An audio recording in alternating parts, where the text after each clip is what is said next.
안녕하세요. 말씀을 품고 말씀을 살아내는 바이블 1189 206번째 날, 오늘은 여호수아 13장입니다.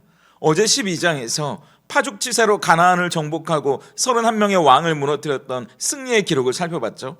12장까지가 치열하게 땅을 빼앗는 정복전쟁의 역사였다면 이제 13장부터는 그 땅을 나누는 분배와 정착의 역사가 시작됩니다. 그런데 그 시작이 조금 묘해요. 평생을 하나님의 말씀을 따라 전쟁터에서 살아갔던 영웅 여호수아도 이제 나이가 들어 노인이 되어갑니다. 그런 여호수아에게 하나님이 건네시는 첫 마디가 현실적이지만 서글프게 들리는 거예요. 오늘 13장은 우리의 힘이 다한 그 자리에서 하나님이 어떻게 새로운 일을 시작하시는지 보여줍니다. 먼저 1절부터 14절까지는 아직 정복하지 못한 땅, 그리고 요단 동편에 있는 땅을 분배하는 이야기예요. 먼저 1절을 보세요. 여호수아가 나이가 많아 늙음에 여호와께서 그에게 이르시되 너는 나이가 많아 늙었고 얻을 땅이 매우 많이 남아있도다. 하나님은 아직 할 일이 많이 남았는데 여호수아에게 나이가 많고 늙었다는 말을 두 번이나 반복해서 말씀하세요. 인간적으로 보면 좀 야속하게 들리죠. 평생을 바쳐 충성했는데 이 말이 이제 넌 쓸모없다는 말처럼 들릴 수 있으니까요. 우리도 그렇지 않습니까? 나이는 드는데 이뤄놓은 건 없는 것 같고, 자녀 문제나 노후 문제 같이 아직 우리 인생에 정복해야 할 땅은 많이 남은 것 같은데 벌써 나이가 이렇게 됐다는 막막함과 서글픔이 밀려올 때가 있어요. 그런데 이 말씀은 하나님이 여호수아를 속상하게 하려고 하신 말씀이 아니라 오히려 여호수아에게 주는 위로이자 소망의 약속입니다. 6절을 보세요. 또 레바논에서부터 미스르본 마임까지 산지의 모든 주민 곧 모든 시돈 사람의 땅이라. 내가 그들을 이스라엘 자손 앞에서 쫓아내리니 너는 내가 명령한 대로 그 땅을 이스라엘에게 분배하여 기업이 되게 하되. 아직 정복하지 못한 땅이 많이 남아있어요. 그런데 그 일은 여호수아가 하는 게 아닙니다. 하나님이 정복하실 거고 하나님이 그들을 쫓아내실 거라고 약속해 주세요. 여호수아가 할 일은 그걸 믿고 아직 정복하지도 않은 그 땅들을 미리 분배해 주라고 이야기하시는 겁니다. 나이가 많다고 몸이 늙고 힘이 없어진다고 할 일을 못하는 게 아니에요. 일은 하나님이 하시는 거지 여호수아가 하는 게 아니니까요. 여호수아가 할 일은 하나님이 일하실 거라는 걸 믿는 겁니다. 그리고 하나님이 하실 일을 선포하는 거예요. 여호수아가 이스라엘 백성들에게 땅을 나눠주면서 뭐라고 말했겠습니까? 하나님이 반드시 그 땅을 너희에게 주실 거야, 그러지 않았겠어요? 그런데 이스라엘 백성들은 불안해할 수 있었겠죠.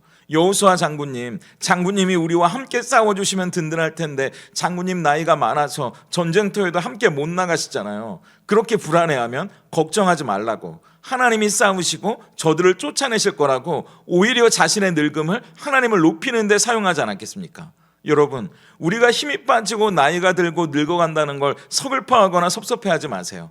나이 들어서 제일 하지 말아야 할게요, 신세한탄입니다. 오히려 내 연약함과 내 늙음을 하나님을 높이는 수단으로 삼으세요. 내가 살아봤더니 하나님 참 좋으신 분이더라, 그러니까 걱정하지 말라고, 내가 기도해 주겠다고 오히려 그렇게 말해주는 겁니다. 그게 여호수아에게 맡겨진 마지막 사명이었어요.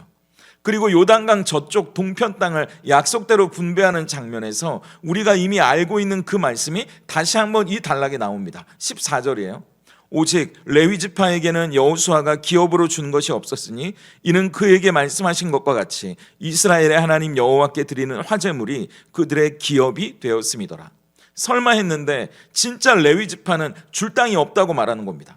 남들은 다 가진 아파트 한 채, 땅 한 평이 없는 거예요. 하나님은 레위 지파를 통해 이스라엘이 땅을 경작해서 먹고 사는 사람들이 아니라 하나님을 예배함으로 하나님께 공급받는 존재라는 걸 보여주시는 겁니다. 땅을 나누는 이야기 가운데 땅이 없는 사람들의 이야기를 보여주시면서 너희가 비록 땅을 받아 살아가겠지만 진짜 복은 그 땅의 소산이 아니라 예배, 하나님과 맺는 관계에 있다는 걸 가르쳐 주시는 거예요. 그리고 이어지는 15절부터 33절까지는 르우벤과 갓지파 그리고 므낫세의 반지파의 기업에 관한 이야기예요. 하나님은 요단강 동편에 있는 르우벤, 갓, 므낫세 반지파의 경계를 확정해 주십니다. 그래서 15절부터 수많은 성읍들의 이름이 쭉 나오는데 이게 우리 땅도 아니니까 우리에겐 감도 안 오고 지루한 부동산 등기부처럼 보이거든요. 그런데 생각해 보세요. 400년의 노예 생활 그리고 40년의 광야 생활 동안 내 땅 하나 없이 떠돌던 이스라엘 백성들입니다. 그런데 그들에게 자기 가족 이름으로 된 땅이 생긴 거예요. 그럼 이 목록들은 진짜 눈물 나는 거죠. 저희도 제가 중학생 때 집을 사게 됐거든요. 이제 이사 안 다녀도 되고 우리 집이라는 생각에 어린 저도 기분이 좋더라고요. 그러니까 이제 더 이상 장막을 치고 장막을 걷고 장막을 옮겨 다니지 않아도 되는 겁니다. 여기서부터 저기까지가 우리 가족의 땅이라고 말씀해 주시는 순간이 아마 그들에겐 너무나 벅차고 뿌듯했을 거예요. 이 순간을 위해 이스라엘이 얼마나 많은 시간을 보냈습니까? 몇 대조 할아버지부터 이 이야기를 해온 거잖아요. 하나님은 반드시 약속을 지키는 분이고 우리가 어디에 거해야 할지 아시는 분이고 그리고 우리가 얻어야 할 몫이 무엇인지 반드시 그걸 나눠주시는 분이라는 걸 신뢰해야 합니다. 그런데 이 부동산 등기부 속에 뜬금없는 이름 하나가 툭 튀어나오거든요. 22절을 보세요. 이스라엘 자손이 그들을 사륙하는 중에 부올의 아들 점술과 발람도 칼날로 죽였더라. 발람이 누굽니까? 하나님을 알면서도 탐욕의 눈이 멀어서 하나님의 백성을 저주했고 이스라엘을 음행과 우상숭배에 빠뜨렸던 거짓 선지자잖아요. 발람은 결국 이 요단 동편 루벤 지파가 차지한 그 땅에서 죽임을 당했다고 굳이 기록해 놓는 겁니다. 이건 엄중한 경고예요. 땅을 차지하는 것보다 중요한 건 이제 그 땅에서 어떻게 사느냐라는 걸 우리에게 보여주는 겁니다. 요단 동편은 목축하기 좋은 비옥한 땅이었고 풍요로운 곳이었거든요. 그런데 그 풍요 속에서 발람처럼 물질을 쫓고 세상과 타협하다가는 결국 그 좋은 땅이 자기 무덤이 된다는 걸 보여주는 겁니다. 하나님이 나눠주시는 땅에서 발람의 무덤을 보여주면서 우리가 경계해야 할 것이 무엇인지 분명히 보여주시는 거예요. 그러니까 풍요가 축복이 아니라 풍요 속에서도 하나님을 놓치지 않는 것이 진짜 축복입니다. 그리고 보세요. 이번에도 땅을 나눠주는 이야기의 마지막이 첫 단락과 똑같습니다. 마지막 33절이에요. 오직 레위 지파에게는 모세가 기업을 주지 아니하였으니 이는 그들에게 말씀하신 것과 같이 이스라엘의 하나님 여호와께서 그들의 기업이 되심이었더라. 이게 13장의 구조입니다. 하나님이 땅을 나눠주는 이야기 속에 하나님이 우리의 기업이라는 이야기를 후렴구처럼 반복하는 거예요. 그러니까 땅을 분배받고 내 이름으로 된 집을 갖고 내 땅에서 농사짓고 건물 올리고 자식 낳고 잘 사는 것도 중요하지만 그 삶에 반복되는 후렴구를 기억해야 한다는 거죠. 땅이 아무리 기름지고 비옥한 목초지를 소유한다 해도 우리의 기업은 세상이 아니라 하나님이라는 사실입니다. 땅은 그저 우리가 살아가는 수단이에요. 그리고 우리의 목적은 하나님입니다. 레위 지파는 온몸으로 그들의 삶으로 그 진리를 보여주는 사람들이죠. 우리는 땅이 없어도 하나님만으로 살아갑니다. 이 고백이 약속의 땅 가나안에서 살아갈 이스라엘이 고백이 되어야 한다고 말씀하시는 겁니다. 우리도 마찬가지 아닌가요? 남들은 다 가진 것처럼 보이는데 우리에게 그게 없을 때 우리는 마음이 힘들어지거든요. 왜 나는 집이 없을까? 왜 나만 안정감이 없을까? 하지만 진짜 부자는 통장에 잔고가 많은 사람이 아니라 만물의 주인이신 하나님을 전부로 소유한 사람입니다. 손에 움켜진 것처럼 보이지만 결국 시간이 지나면 다 사라져버릴 것들을 더 갖기 위해 이리저리 뛰어다니는 삶이 아니라 우리의 전부이신 하나님을 바라보고 그 하나님과 진실한 관계 속에 살아가는 저와 여러분이 될 수 있다면 좋겠습니다. 그렇다면 오늘 여호수아 13장이 던지는 질문 앞에서 우리는 어떻게 삶으로 대답할 수 있을까요? 그 질문은 나는 나이 들어감을 통해 어떻게 하나님을 드러내고 있습니까? 우리는 본능적으로 늙어간다는 걸 싫어합니다. 나이 들고 늙는다는 걸 쓸모없어지는 거라고, 무대 뒤로 사라지는 거라고 여기기 때문이죠. 그래서 내가 왕년엔 말이야 과거의 영광을 붙들거나 나 없이 어디 잘 되나 보자 섭섭해하기도 합니다. 하지만 오늘 여호수아를 보세요. 그는 자기의 늙음을 숨기거나 부끄러워하지 않습니다. 하나님이 너는 늙었다고 하실 때 그걸 담담히 인정해요. 왜냐하면 육체가 약해지고 그동안 의지했던 힘이 빠질수록 하나님의 능력이 나를 통해 더 선명하게 드러나는 기회가 되기 때문이죠. 젊을 때는 내 열정과 내 힘이 하나님의 일하심과 섞여서 잘 보이지 않을 때가 많습니다. 하지만 내 힘이 빠지니까 지금까지 나를 이끄신 분이 내가 아니라 하나님이셨음이 온전히 증명되는 거예요.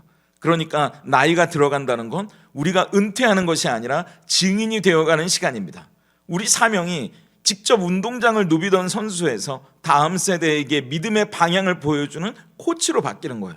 지금 우리 자녀 세대, 다음 세대가 얼마나 불안합니까? 취업도 힘들고 결혼도 힘들고 내 집 마련하는 것도 참 막막하잖아요. 그들에게 필요한 어른이 한번 되어주세요. 나 때는 말이야 내가 젊었을 땐 맨손으로 다 했어. 훈계하고 자기 자랑을 늘어놓는 어른이 아니고요. 세상은 말세라고, 옛날이 더 좋았다고, 이제 큰일 났다면서 불안을 조장하는 어른도 아니고요. 진짜 필요한 영적인 어른은 여호수아처럼 확신에 차서 말해주는 사람이에요. 걱정하지 말라고.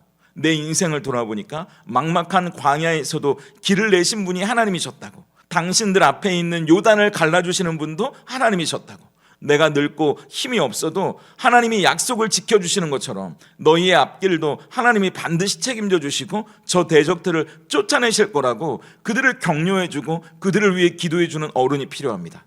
나이 들어간다는 걸 서러워하지 마세요. 내 손에 힘이 빠져야 하나님이 붙들고 계시는 손이 더 느껴지는 거고요. 내 기억력이 희미해져야 영원히 나를 잊지 않으시는 하나님의 신실하심이 더 귀해지는 거예요.